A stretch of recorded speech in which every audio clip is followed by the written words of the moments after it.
ముందుగా press meet and fans meet పెట్టినందుకు thank you so much అండి. ఫస్ట్ ఆఫ్ ఆల్ మీ అందరికీ చాలా థ్యాంక్ యూ. ఇంతమంది వచ్చి ఇంత లవ్ ఎఫెక్షన్ చూపిస్తున్నారు, నన్ను ప్రేక్షకులకి ఇంకా దగ్గర చేస్తున్నారు. మీ అందరినీ చూస్తుంటే మీడియాకి సోషల్ మీడియాకి డిఫరెన్స్ తెలుస్తుంది. నాకు పాత రోజులు గుర్తొస్తున్నాయి. నా సినిమా ప్రమోషన్స్కి వెళ్ళినప్పుడు వాటికి వెళ్ళినప్పుడు నేను ఇలా కెమెరాస్ చూశాను. ఆఫ్టర్ మెనీ ఇయర్స్, కొన్ని సంవత్సరాల తర్వాత మీ అందరినీ ఇలా కలుస్తున్నాను. నాకు చాలా ఆనందంగా ఉంది. మీ అందరికీ బిగ్ బాస్ లో నేను ఎలా అలరించానో నాకు తెలియదు, కానీ బయటికి వచ్చిన తర్వాత మాత్రం నా మీద చూపించే ప్రేమ కానీ నేను చూసే ఆప్యాయత కానీ అసలు ఎప్పటికీ, అంటే నేను సినిమాలు చేసినప్పుడు కూడా జనాలకి నేను ఏం చేస్తాను, డ్యాన్స్ చేస్తాను, ఎలా ఉంటాను, ఏంటి, నా పేరు కూడా సాయి శ్రీనివాస్ అని తెలీదు. బిగ్ బాస్ జర్నీ తర్వాత మీ అందరికీ నా సినిమా క్యారెక్టర్ నేమ్ కాకుండా ఇండివిజువల్గా నా పేరు సాయి శ్రీనివాస్ అని తెలిసింది. దానికి నా ప్లాట్ఫామ్కి ధన్యవాదాలు చెప్పుకుంటున్నాను. ఓకే, సో మీరు కేడీ మూవీలో, ఆ తర్వాత గోల్కొండ హై స్కూల్ మూవీలో మాకు చాలా వరకు కనబడ్డారు, కానీ బిగ్ బాస్ హౌస్ లో సరిగా కనబడలేదు అంటున్నారు. మరి మీరేమంటారు? నేను మీరేమంటారో నేను దానికే ఒప్పుకుంటానండి. ఇప్పుడు ఫస్ట్ 1 వీక్ నేను చాలా బాగా ఆడాను అండ్ డెఫినెట్గా అందరూ చాలా ఎక్స్పెక్టేషన్స్ పెట్టుకుని ఉన్నారు ఆ టైంకి.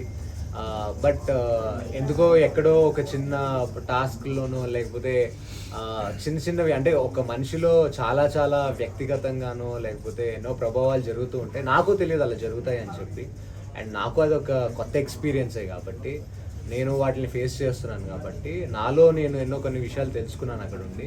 బట్ మేమందరం ఆత్మీయులమే, మేమందరం కలిసి ఆట ఆడాము. నేను చాలా అంటే బయటకు వచ్చిన తర్వాత జనాల రియాక్షన్ చూస్తే నేను కనిపించలేదన్నారు కదా, మరి ఇంతమంది వచ్చి నాతో మాట్లాడుతున్నారేంటి, ఇంతమంది వచ్చి హ్యాపీగా నాతో బాగా ఆడారండి అని చెప్తున్నారు అంటే నాకు ఎక్కడో బిగ్ బాస్ ఫ్యాన్స్ అందరూ, టెలివిజన్ ఎంటర్టైన్మెంట్ ఫ్యాన్స్ అందరూ, సినిమా లవర్స్ అందరూ ఒక్కసారిగా ఓకే ఈ అబ్బాయి కదా అని చెప్పేసి నా గురించి చూసిన వాళ్ళు ఉన్నారు అని నేను బయటకు వచ్చిన తర్వాత మెసేజ్ చూడడం కానీ కమెంట్స్ చూడడం కానీ ఇవన్నీ నన్ను చాలా ఆనందంకి వ్యక్తం చేసిందండి. సో నేను కనిపించలేదా అనేది మీకే వదిలేస్తున్నాను, లేకపోతే ఇలా మీ ముందు కూర్చోను కదా నేను. నాగార్జున గారు 5 స్టార్ అని చెప్పి లోపలికి పంపించారు కదా, సో ఆ ఫైర్ మిస్ అయిందని మేము అందరం అనుకుంటున్నాం. అండ్ మీకు ఇచ్చిన పవర్ ఎందుకని మీరు యూజ్ చేసుకోలేకపోయారు?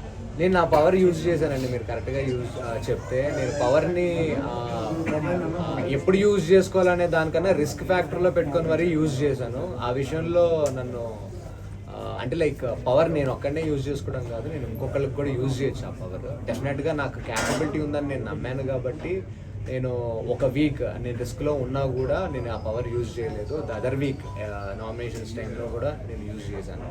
సో ఆ ముందు వీకే నేను యూజ్ చేస్తుంటే డెఫినెట్గా నేను నామినేషన్స్లో ఉండకుండా ఉండేవాడిని. సో అక్కడికి వెళ్ళిందే నేను ఆడడానికి. సో రిస్క్ అంటే మనం ఉన్న ఎంటర్టైన్మెంట్ ఫీల్డే ఆటోమేటిక్గా ముందు నుంచి అది ఒక రిస్క్ ఫీల్డ్, లేకపోతే ఎప్పుడు ఏది ఎలా జరుగుతుందో మనకు తెలీదు. అలాంటిది హౌస్లోకి వెళ్ళిన తర్వాత అదే మైండ్ సెట్తో వెళ్ళాను నేను. సో ఉంటామా వెళ్ళిపోతామా అనేది పక్కన పెడితే మనం ఎలా ఆలోచిస్తున్నాం, ఎంత ధైర్యంగా ఉన్నాం అనేది మైండ్లో ఉండింది. సో ఆ విధంగానే సో 5 స్ట్రాంగ్ గా అడుగు పెట్టారు, కానీ ఫైర్ అనేది చూపించకుండా వచ్చేసారు అంటున్నారు. మరి మీరేమంటారు? సార్ ఫైర్ స్ట్రాంగ్గా నేను వెళ్ళాను అనేది అది కేవలం మాకు పెట్టిన ట్యాగ్ సార్. మేము వెళ్ళింది ఖచ్చితంగా ఫైర్ చూపించడానికి, ఆర్ ఎల్స్ ముందుగా వెళ్ళిన వాళ్ళందరూ కూడా వాళ్ళ ఫైర్ని వాళ్ళు చూపించడానికే వెళ్ళారు. వెళ్ళిన తర్వాత మా ఆట తీరు కానీ మేము కానీ గ్రూప్ గేమ్స్ అయి ఉండాలి. సో నేను ఒక్కడనే వెళ్ళి ఆడితే సరిపోదు, ఎందుకంటే అక్కడున్న టాస్క్లు కానీ అక్కడున్న కొన్ని మీకు తెలిసే ఉంటాయి. బయట మనం ఒక్కళ్ళమే సపోర్టివ్గా ఎంతో ముందుకెళ్ళలేము. సో అందరూ మనకు తోడు ఉండాలి. మన ఇంట్లో వాళ్ళ సపోర్ట్ ఎలా ఉంటుందో, మన స్నేహితుల సపోర్ట్ ఎలా ఉంటుందో, అలానే హౌస్లో కూడా కొన్ని రిలేషన్స్ కానీ కొన్ని ఎక్స్పెక్టర్స్ కానీ ఉంటాయి. సో ఆ సపోర్ట్ మా ఫైర్ స్టార్మ్స్లో మేమందరం కలిసికట్టుగా సరిగ్గా ఆడలేకపోయాం, ఆ ఎఫెక్ట్ నా మీద కూడా ఉంది అనేది నేను ఖచ్చితంగా నమ్ముతున్నాను. బిగ్ బాస్ శ్రీనివాస్ సాయి అంటే మార్నింగ్ సాంగ్ వచ్చినప్పుడే కనబడతాడు, ఈవినింగ్ పడుకునేటప్పుడే కనబడతాడు, సాంగ్ వచ్చినప్పుడు మంచిగా డాన్స్ చేస్తాడు. తినేటప్పుడు కూడా కనిపించలేదు యా సాంగ్ వచ్చినప్పుడు అంటే నేను అదే చెప్తున్నాను కదండి. నాకు ఇన్ని సినిమాలు చేసినా కానీ నేను డాన్స్ బాగా చేస్తాననే గుర్తింపు నాకు ఎప్పుడూ రాలేదు.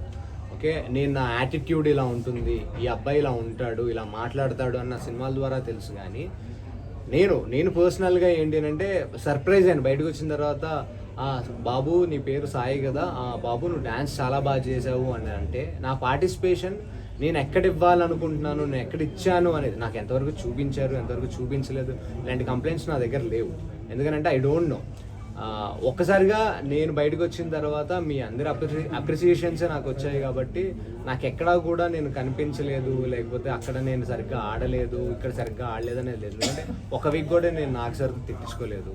అండ్ ఫస్ట్ వీక్ నన్ను అప్రిషియేట్ చేశారు. ఎవ్రీ హౌస్లో ఎవ్రీ కంటెస్టెంట్కి నేనే టార్గెట్, ఫస్ట్ టార్గెట్ నేనే బయటికి పంపించడానికి.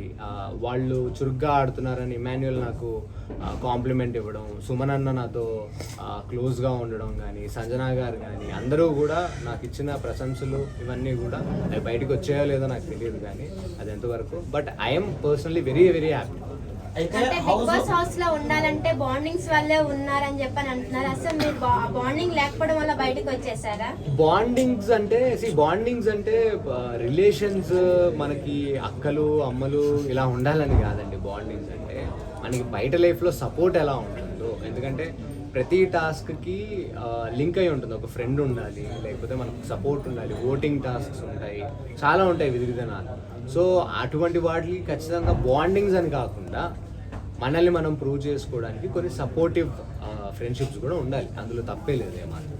అయితే హౌస్లో ఎవరిని నామినేట్ చేసినా శ్రీనివాస్ సాయి నామినేట్ చేస్తే శ్రీనివాస్ సాయి గొడవ పెట్టడు, శ్రీనివాస్ సాయి అరవడు అని చెప్పేసి మిమ్మల్ని నామినేట్ చేశారు అని చెప్పేసి ప్రజలు ఉద్దేశిస్తున్నారు. మరి మీరేమంటారు? నేనేమో అలా అనుకోవట్లేదండి, ప్రజలు కూడా అలా ఉద్దేశిస్తున్నారని నేను అనుకోలేదు. ఎందుకంటే దీన్ని కొత్తగా వింటున్నాను అంతే. ఎందుకంటే శ్రీనివాస్ సాయి ఏం అనడు, ఏమి అంటాడు అనేది ఏం లేదండి. మీరు నా ఆట చూసుంటే కనుక నేను ఆడిన కంటెస్టెంట్స్తో నన్ను ఎప్పుడు కూర్చోబెట్టినా కానీ, లేకపోతే ఎప్పుడు మాకు డిబేట్ జరిగినా కానీ నేను అరుస్తున్నానో లేకపోతే సాయి ఫైర్ అవుతున్నాడనే డిస్కషన్స్ హౌస్ లోపల నాతో ఉండింది కానీ ఎక్కడా కూడా సాఫ్ట్గా ఉన్నాడు ఇటువంటివి ఏమీ లేవు. మీరు మళ్ళీ ఒకసారి వీడియోస్ వెనక్కి వెళ్ళి చూస్తే మీకు తెలుస్తుంది ఆ కాంబినేషన్స్లో నేను మాట్లాడిన విధానాలు.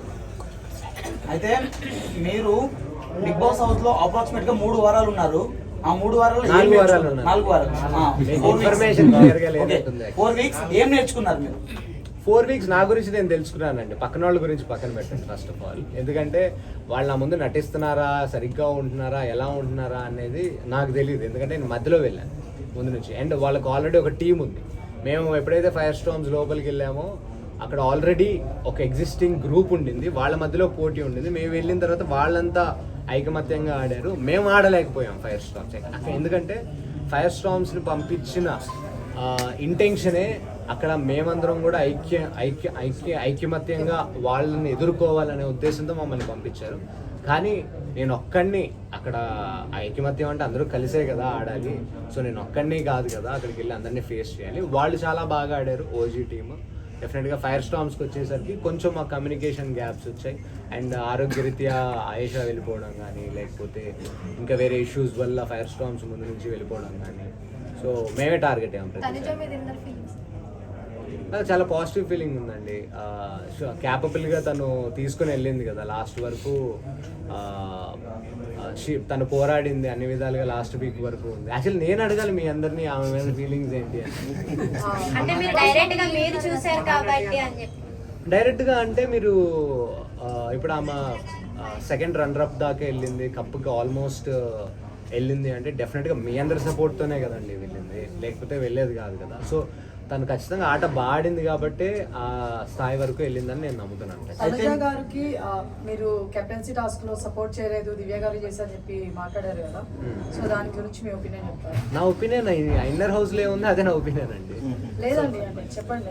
అంటే మైనస్ అయింది అంటారా? నాకు మైనస్ అయిందో ప్లస్ అయిందో నాకు తెలియదండి. నాకు తెలిసినంత వరకు నా ఆట అయితే నేను ఎవరికి సపోర్ట్ చేయాలనుకుంటున్నానో నేను అదే సపోర్ట్ చేసుకుంటూ వెళ్ళాడాను. సో అక్కడ మాకేమీ పర్సనల్ గా ఎటువంటి ఇంటెన్షన్స్ లేవు. సో నేను ముందు నుంచి మీరు గమనిస్తే ఫస్ట్ వీక్లో నేను బాల్ గేమ్ ఆడినప్పుడు కూడా దివ్య నువ్వు కెప్టెన్ అవ్వాలి అని చెప్పి ఆ అమ్మాయి నేను ముందు తీసుకొచ్చి ఆడాను. సో అదేవిధంగా ఆ అమ్మాయి కెప్టెన్సీ టాస్క్లో ఉన్నప్పుడు ఆటోమేటిక్గా నా సపోర్ట్ అక్కడికి వెళ్ళింది. సో మీకు దివ్యల మాధవి గారికి గొడవ అయింది కదా, దాని గురించి ఏమైనా మాట్లాడుతున్నారు? మాధురి గారికి నాకు గొడవైన మాట వాస్తవమే, కానీ దాని తర్వాత మేము ఎప్పుడు నామినేషన్స్లో నామినేట్ ఏం చేసుకోలేదు మేము కరెక్ట్గా అబ్జర్వ్ చేస్తే. ఎందుకంటే ఆవిడని నేను నామినేట్ చేసే లోపల ఆవిడకి 4-5 బోర్డులు పడిపోయేవి. సో ఆవిడ వ్యక్తిగతంగా మీ ముందు ఎలా ప్రొజెక్ట్ అయ్యారో నాకు తెలియదు, కానీ లేకపోతే నా గురించి ఆవిడ హౌస్లో మాట్లాడినవి నేను బయటకు వచ్చాక నేను చూశాను, కానీ నాకు ఆవిడ మీద వ్యక్తిగతంగా ఎటువంటివి లేవు. అండ్ ఆవిడ మరి బయటకి ప్రొజెక్ట్ అయిందో లేదో 2-3 సార్లు ఆవిడ హౌస్లో ఏడవడం కానీ వాళ్ళ పిల్లల్ని గుర్తు చేసుకోవడం కానీ ఆవిడ సాఫ్ట్ కార్నర్ కూడా నేను చూశాను.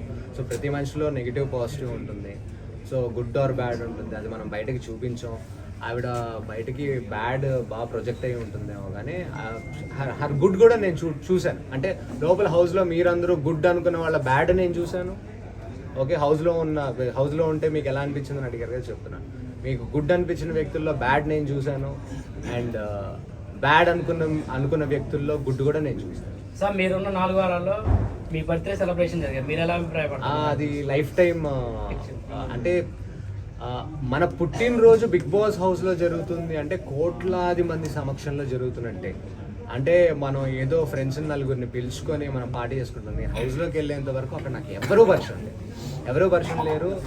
మీ అందరూ చెప్పినట్టే సాయి చాలా సాఫ్ట్గా ఉంటాడా, లేకపోతే సాయి అరవడా, లేకపోతే అరుస్తాడా అని మీరే అక్కడ అందరూ కలిసి కరెక్ట్గా అదే వీక్లో భరణి గారు శ్రీజ గారు కూడా హౌస్ లోపలికి రీఎంట్రీ ఇచ్చారు. అదే మూమెంట్కి మేమందరం భరణి గారికి శ్రీజకి టాస్క్లు ఆడాల్సి వచ్చింది. సో నేను ఆ మూమెంట్లో ఉన్నప్పుడు నేను ఎక్స్పెక్ట్ చేయలేదు వాళ్ళందరూ కూడా వాటర్ మెలన్తో నీట్గా కట్ చేసి శ్రీజ కానీ డిమాన్ పవన్ కానీ వీళ్ళందరూ మొత్తం ఇమాన్యుయల్ కానీ వీళ్ళందరూ కూడా సంజనా గారు అయితే చాలా బ్యూటిఫుల్గా ప్రజెంట్ చేశారు నాకు. సో మీరందరూ చూశారు కదా ఏం జరిగింది. సో పరిచయం అయిన వ్యక్తుల మధ్యలో జరగడం వేరు, పరిచయం కాని వ్యక్తుల మధ్యలో వాళ్ళు 2 వారాల ముందు పరిచయం అయ్యి కోట్లాది మంది మీ అందరూ ఇంతమంది చూస్తున్నప్పుడు సెలబ్రేట్ చేయడం అనేది నాకు అదృష్టం అండి. అండ్ అంత మంచి స్పేస్లో మనందరం కలిసాం ఆ పాయింట్లో, దానికి నేను చాలా happy. So sir first of all congratulations. ఇంకొక క్వశ్చన్ ఏంటంటే నా నుంచి, బాండింగ్స్ పెట్టుకుంటేనే ఫైనల్ వరకే ఉంటారు అంటే రీతు గారు కానివ్వండి, డిమాండ్ గారు కానివ్వండి,